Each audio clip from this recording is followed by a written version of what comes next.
Kaixo, gu Dario, Nikolas eta Peru gara, eta gaur gure errezeta aurkeztuko dizugu.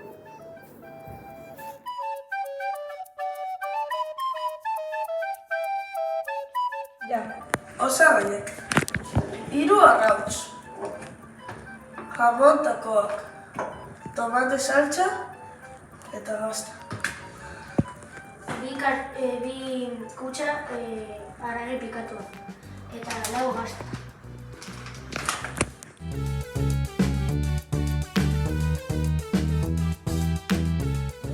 Haragi pikatuari bola forma ematen dugu.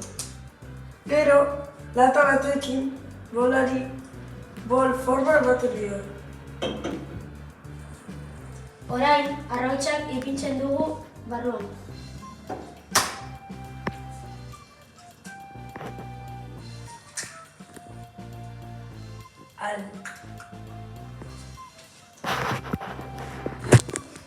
Gero, gaztatakoak mozten du.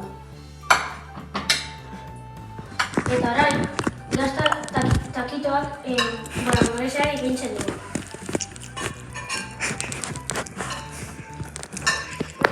Eta orain tomate saltsa ipintzen dugu. Orain, 4 gazta ipintzen du. Eta orain, sasabarkoa ipintzen dugu.